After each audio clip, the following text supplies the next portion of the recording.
Magandang araw po mga kaibigan at mga kapatid.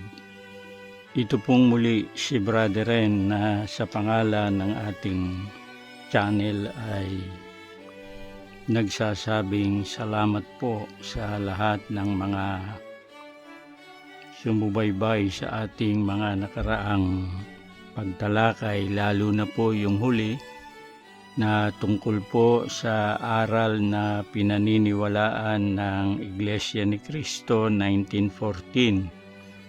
Kagaya po ng ating mga ginawa, binasa lamang natin sa kanilang magazine na kung tawagin ay Pasugo o God's Message. Doon sa centennial issue yung mga bagay na ating tinalakay tungkol sa paniniwala nila na mga unang kaanib daw sa Iglesia ni Cristo. Ngayon po ay tatalakay tayong muli tungkol sa aral na sinasampalatayanan ng INC. Ibig sabihin nun ay Iglesia ni Cristo.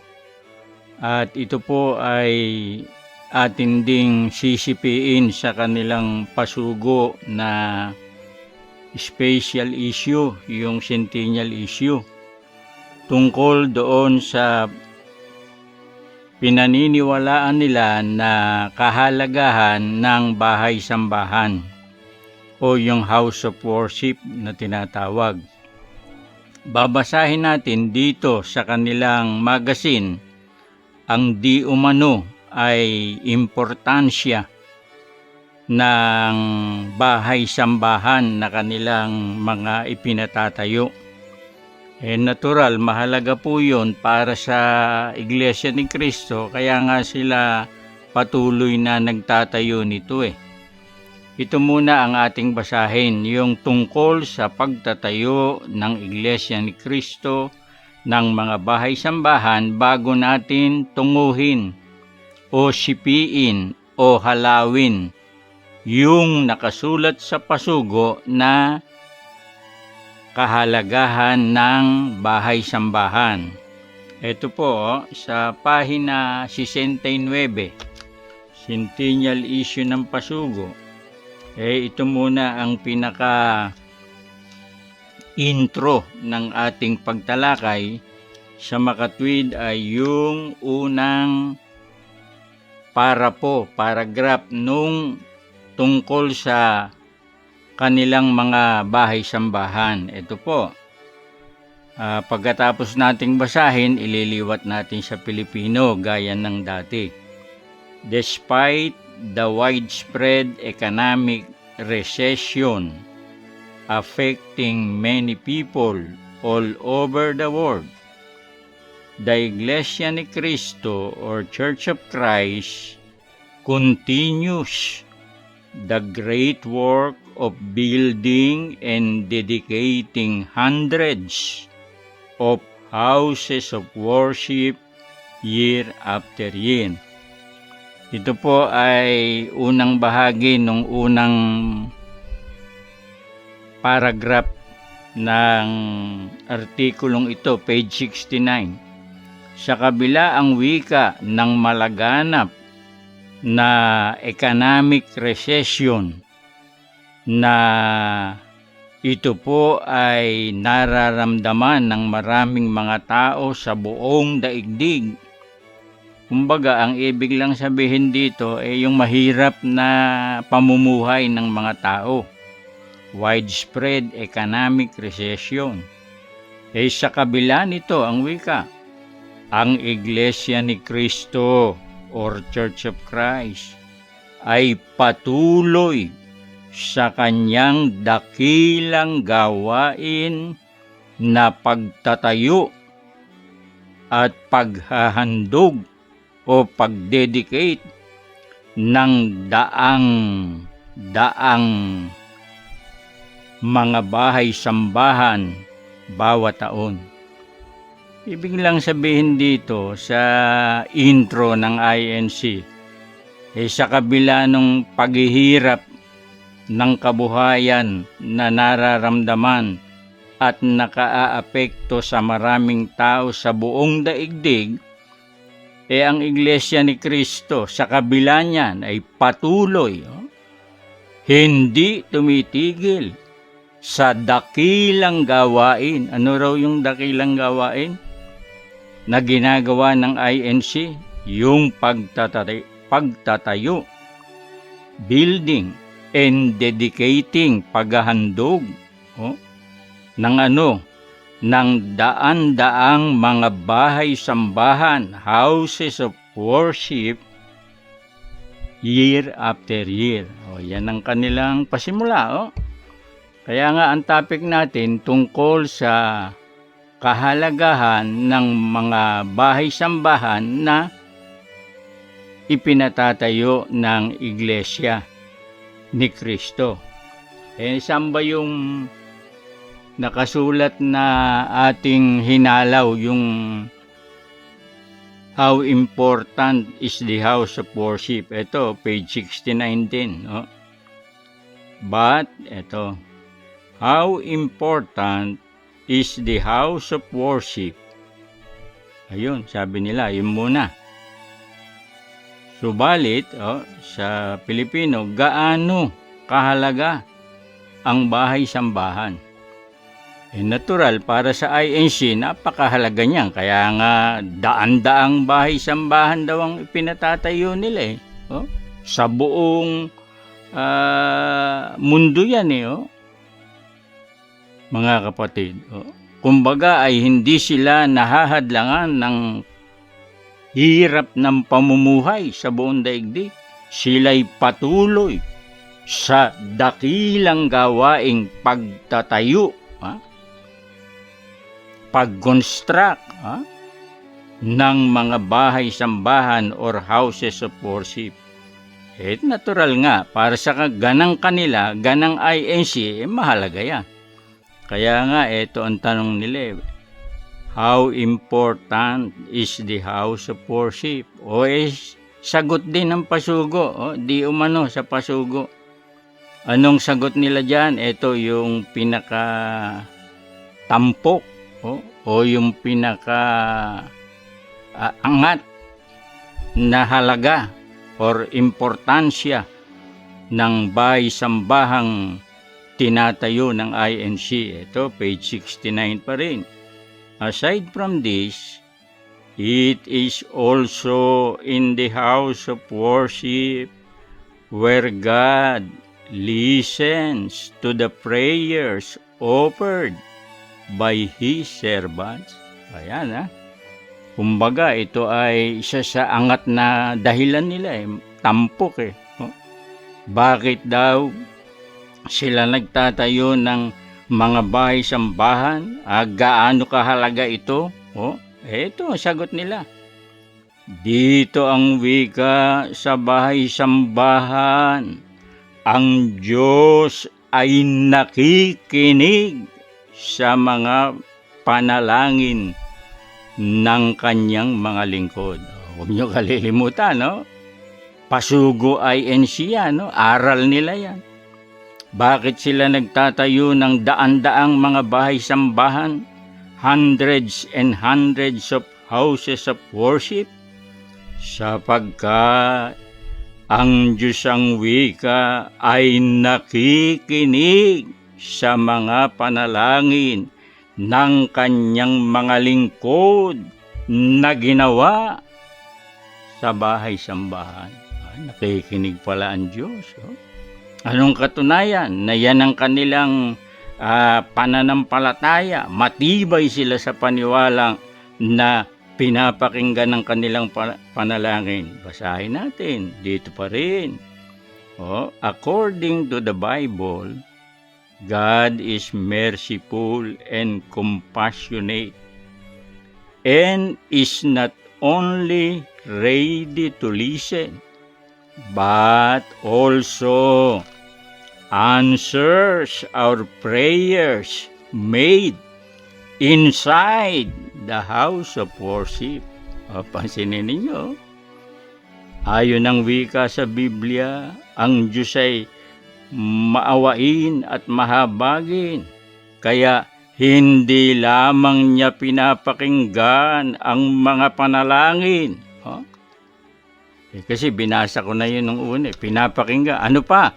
Kundi sinasagot. Pinakinggan, dininig at sinasagot ang ating mga panalangin sa loob ng bahay-sambahan. Yeah. In-specify nila, pag ang panalangin ay sa loob ng bahay-sambahang itinayo ng INC, hindi lamang papakinggan. Ano pa? Sasagutin ng Diyos ang mga dalangin na ginawa sa loob ng bahay-sambahan ng INC. Nakita niyo naman ang kanilang paghahanay, talagang kung mapaniwalain ka, makukumbinsi ka agad. Dinidinig daw ng Diyos at sinasagot o ibinibigay, ipinagkakaloob ang mga prayers, dalangin na ginawa sa loob ng bahay-sambahan. Dahil dito, sapagkat yung pala ang kahalagahan ng kanilang pinatatayong bahay-sambahan. Yung kanilang present executive minister, nung 2014 centennial anniversary, 5 taon pa lang yun na executive minister, yung Eduardo Manalo. Ano daw ang ginawa niya sa loob lang ng 5 taon? Basahin natin. Tungkol dyan sa mga bahay-sambahan, na sa kanila'y napakahalaga. Ito, more than 600 houses of worship, page 21, centennial issue ng Pasugo, have been consecrated to God and almost 350 are being renovated. Biriin nyo yan,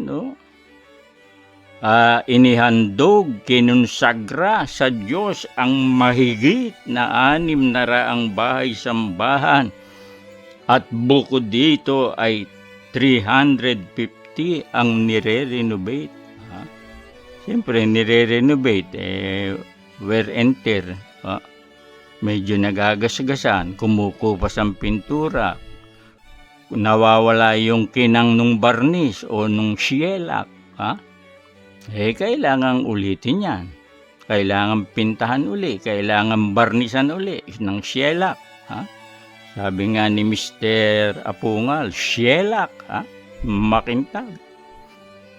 Biruin nyo yan, talagang matindi, matibay, talagang gayon na lamang ang kanilang pagpapahalaga, sa dakilang gawaing pagtatayo ng mga bahay-sambahan, nire-renovate kung kailangan, bumibili ng mga lote para sa mga bahay-sambahan. Bakit?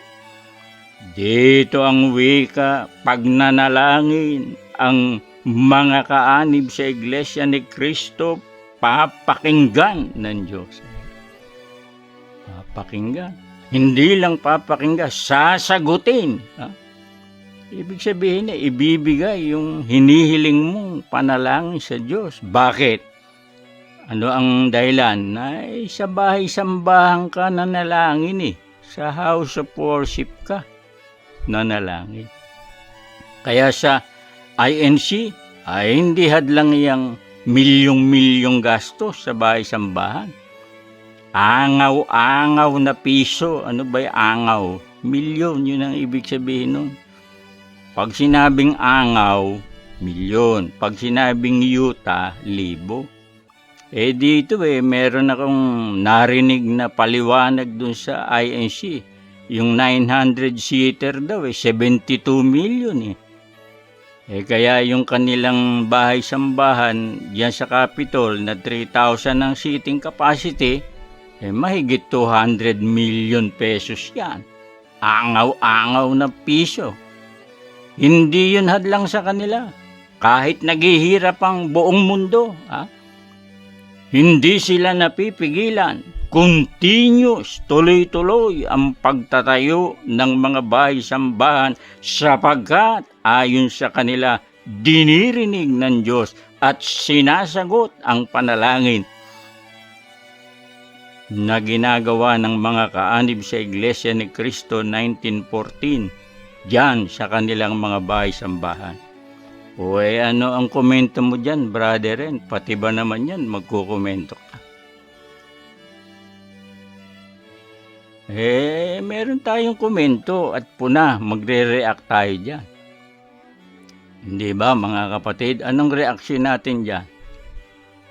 Una, totoo ba yun na talagang napakahalaga sa kanila yung bahay-sambahan dahil yung panalangin nila dinirinig ng Diyos.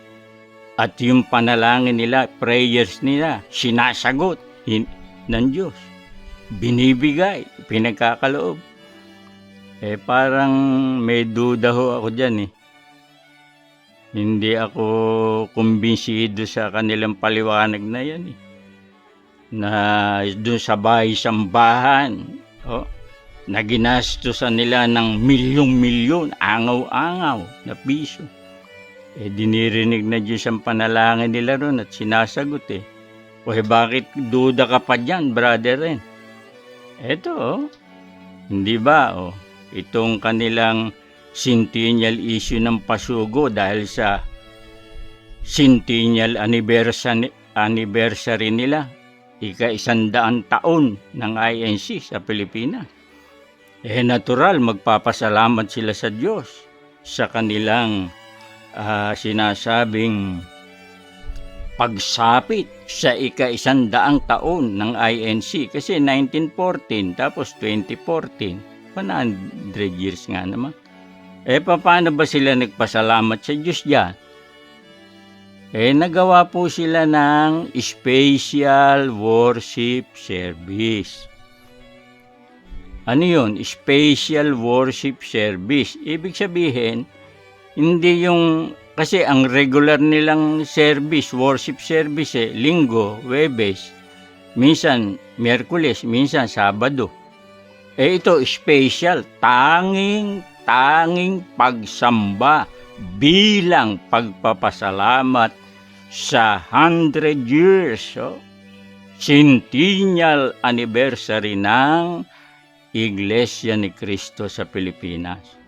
Ngayon, saan sila nag-special worship service? Doon ba sa kanilang bahay-sambahan, sa Central? Doon sa Commonwealth Avenue? Hindi po. Basahin natin dito sa Pasugo para hindi naman nila sabihin na tayo po ay gumagawa-gawa lang ng mga kwento. Page 69, saan ba ang venue ng kanilang special worship bilang pagpapasalamat sa kanilang 100 years anniversary sa Pilipinas? Basahin po natin. Page 69, ito rin, centennial issue ng Pasugo. Ito, the venue, ayan, the venue for the largest worship service gathering in the history of the Iglesia ni Cristo, the Philippine Arena. Ano raw to? Yung largest worship service. Ito rin yung special worship service bilang pasalamat sa kanilang 100 years sa Pilipinas. Saan ginawa? O saan ang venue? Ito, the Philippine Arena. The venue for the largest worship service. Ang pinagdausan ng pinakamalaking pagsamba at pagkakatipon sa kasaysayan ng Iglesia ni Cristo. Ibig sabihin, doon sa entire 100 years. Saan ginawa? Sa templo ba? Hindi po. Sa bahay-sambahan ba? Hindi po. Anong sabi ng Pasugo? Sa Philippine Arena. Kaya nga, ang sabi ko sa inyo, ang komento natin, Hindi dininig ng Diyos ang kanilang pasalamat sa Philippine Arena. Yung kanilang panalangin ba na ginawa sa Philippine Arena dahil sa kanilang anibersaryo o pagsapit ng 100 years, diringgin ba ng Diyos yun? Hindi po. Bakit? Hindi naman bahay-sambahan yung Philippine Arena. Ang sabi nila saan dinirinig yung panalangin nila? Eto, babasahin ko ulit. It is also in the house of worship where God listens to the prayers offered by His servants. Saan sila dapat nag-largest worship service nung ika-100 taon? Dapat sa bahay-sambahan. Bakit? Doon daw diringgin ayon dito sa aral ng Pasugo. Hindi lamang diringgin, sasagutin pa ang wika. Dito rin, page 69 at page 70 ng Pasugo Centennial Issue. Kaso mo, sa Philippine Arena sila special worship service Hindi diringgin ng Diyos yan. Kasi yung Philippine Arena, hindi yan bahay-sambahan, hindi yan house of worship. Ano ba yung Philippine Arena? Edi Pasugo rin ang magpapaliwanag. Bakit mo sinasabi, brother, na hindi bahay-sambahan yan? Kaya hindi diringgin at hindi sasagutin ang panalangin. Kaya nga pagkatapos ng anniversary nila, nagkagulo dyan sa INC, di ba? Baka nasa Google pa yun Yung pagkakagulo sa INC after nung centennial anniversary. Ano ba yung Philippine Arena? Bakit sinasabi ni Brother Ren na hindi diringgin ng panalangin? Sapagkat hindi yun bahay-sambahan, hindi yun templo. Pasugo, paliwanag mo. Page 21. The first ever activity held in the world's largest mixed-use indoor theater was the special worship service to the Lord on July 27, which was the highlight of the centennial celebration.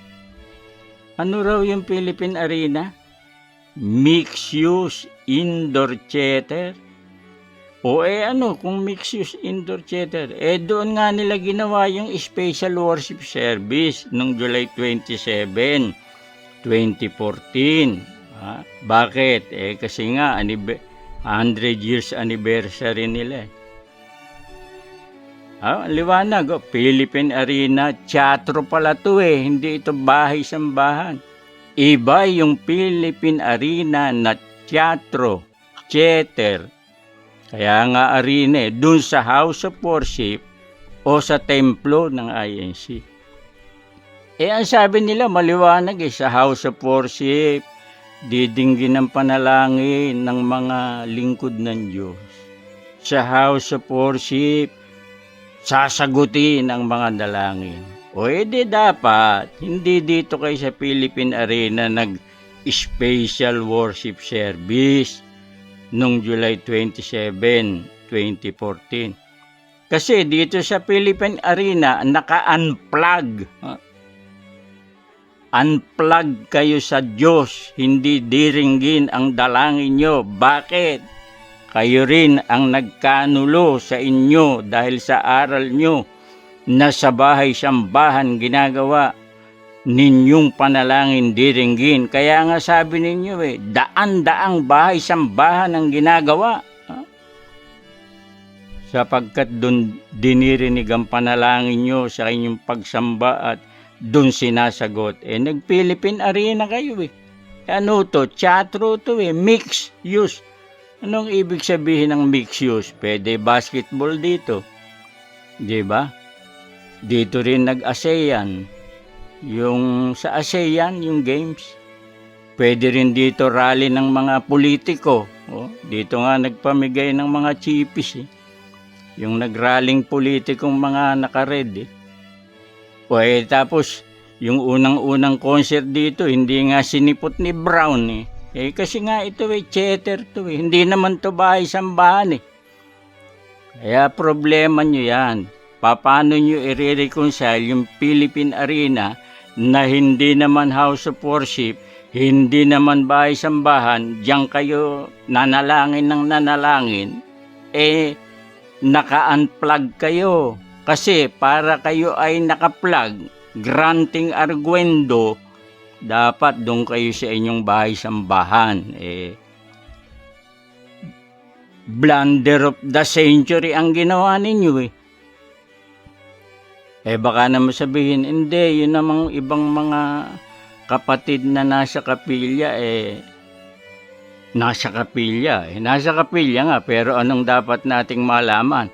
Nakahook sa Philippine Arena, nakadepende dun sa Philippine Arena kung ano yung main celebration na pinangunahan ng executive minister sa Philippine Arena na naka-unplug, hindi nakasaksak, walang komunikasyon, putol ang komunikasyon sa Diyos. Bakit?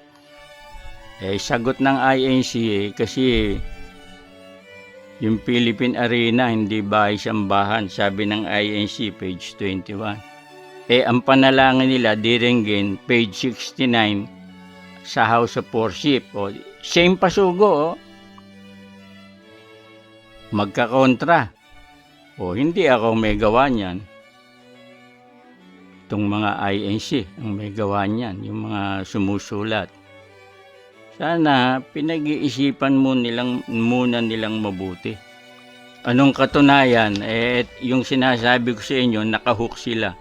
And it was for this reason, page 21, that 1,100 places of worship, mga bahay-sambahan, around the world, were hooked up to the Philippine Arena. Naka-hook up, hindi sa Diyos, naka-hook up sa Philippine Arena through video conferencing.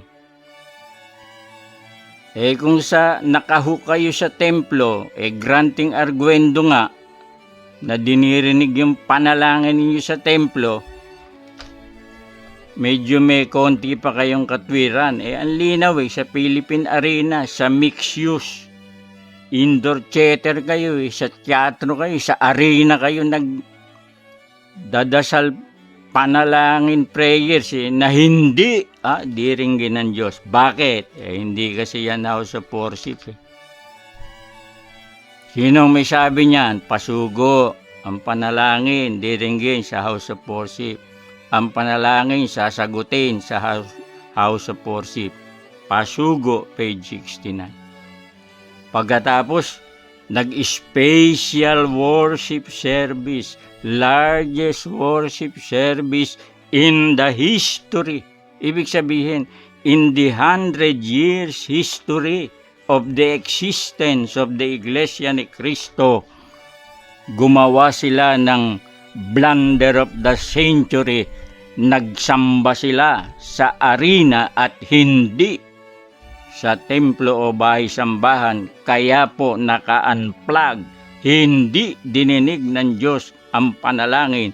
Ang resulta, nagkagulo after ng kanilang centennial anniversary na ang isa sa nasilip dito sa administrasyon ay yung Philippine Arena. Hanggang dito po muna. Salamat po sa inyong matyagang pagsubaybay.